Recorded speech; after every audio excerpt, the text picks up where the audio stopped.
భాషణలో 583లో 83వ భాషణలో వి గణపతి శాస్త్రి భగవాన్కి ఒక ఉత్తరం చూపించాడు.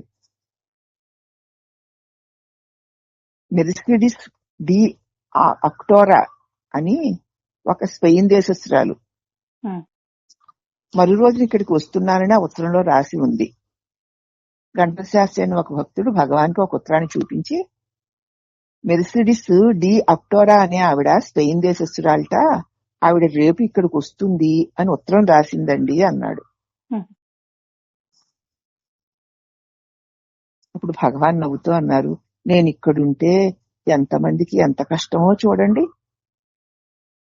ఎంతంత దూరాల నుంచి, ఆ దేశం నుంచి ఈ దేశం నుంచి నేను ఇక్కడ ఉండడం వల్లే కదా అంత కష్టపడి ఇక్కడికి వాళ్ళందరూ వస్తున్నారు.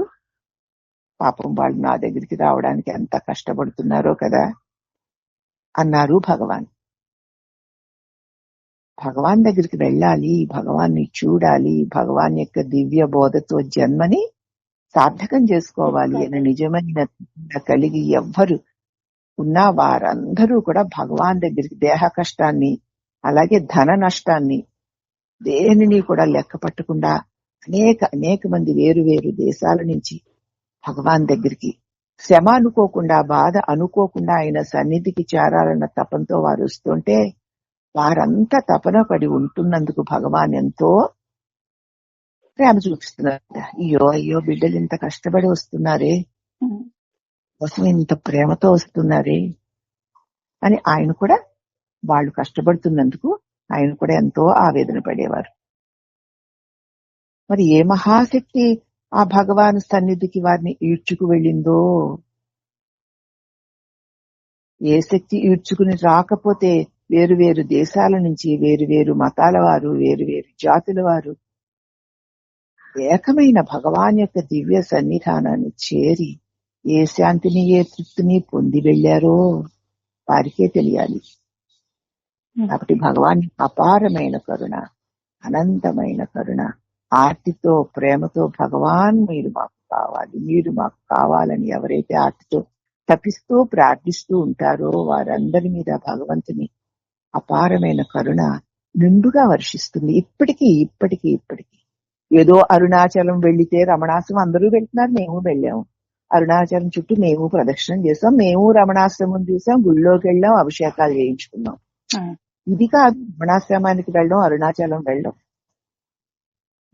భౌతికంగా అదే అయినా నిజంగా ఒక్క క్షణం కూడా ఆ రమణుడు సాక్షాత్తు పరమాత్మని ఆయనని స్మరిస్తే ఆయన సన్నిధిని మనం మన హృదయంలో కనుక నెలకొల్పుకుని గాఢంగా దాని మీదే ధ్యాస పెట్టుకుని నీ హృదయంలో నువ్వే ప్రార్థనలు చేస్తూ పోతే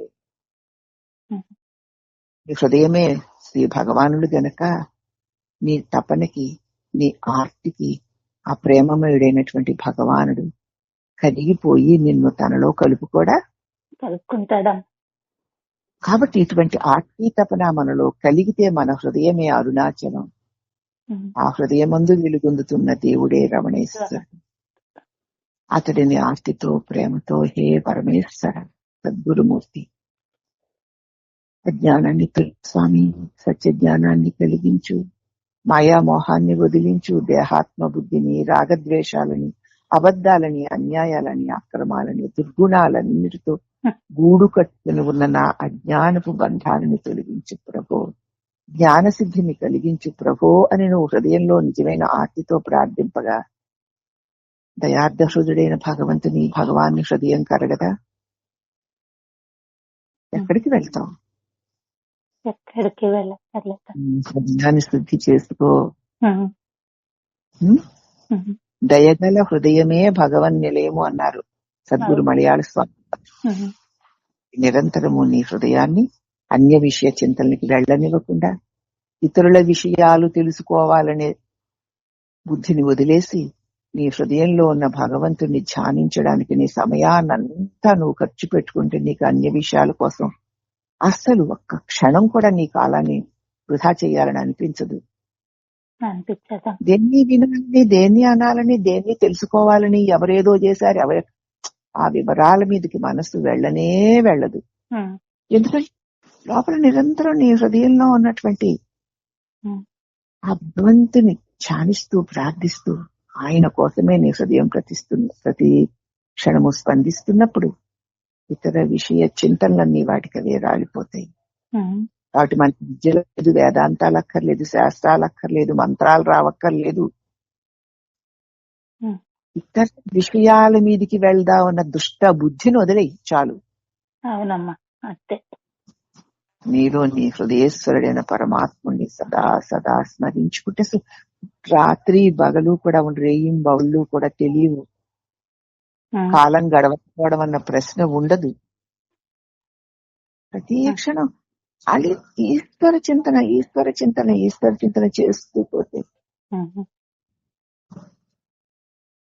అసలు రేయింబావులు లేని బట్ట బయట రాత్రి పగలాంటి ఇది ఎంత అయిందో ఎంత అవ్వలేదో అని తెలియదు. ఉమ్. కాలక్షేపం అవ్వడం లేదని ఏ గోళ ఉండదు. ఎందుకు అవ్వదు? ఆయనతో ప్రాణం అంటే మాట్లాడుకుంటూ ఉంటే. ప్రాణం అంటే ఈశ్వరుడే. ఉమ్, ఉమ్. ఉమ్. దేశం అంటే ఈశ్వరుడే, దేహం అంటే ఈశ్వరుడే. అంతే. విడిచి దేహం గాని, ఈశ్వరుడు గురించి విడిచి దేశం గాని, ఈశ్వరుడు విడిచి కాలం గాని, ఈశ్వరుడు కాని ఈయన ఉందే లేదు. కాబట్టి నిరంతర ఈశ్వర స్మరణలో ఈశ్వర స్పృహలంటే ఇష్టదైవం. ఉమ్, నువ్వు కాలం గడపడం అనేటువంటి అటువంటి రుచిని మరిగావా, ఇక అన్య విషయ చింతనంతా కారాకులు ద్రుళ్ళినట్లు ద్రుళ్ళిపోతుంది. ఉమ్. ఈ దేహం ఉండగానే ఈ సత్సంగంలో ఉన్నాం గనక మనం చేయవలసిన విధిని ఒక్క క్షణం కూడా వృధా చేయకుండా సదా సదా భగవత్ చింతనతో ఉంటే కరుణామయుడైన భగవానుడు కరగడా.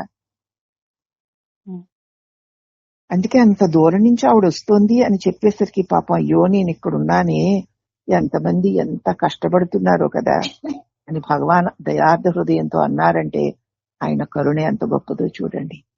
కాబట్టి కరుణామయుడు భగవాన్ రమణుడు శ్రీ రమణ గురుదేవులకు, రమణ పరమాత్ముడికి అనేక అనేక వందనములు. హరి ఓం నమః.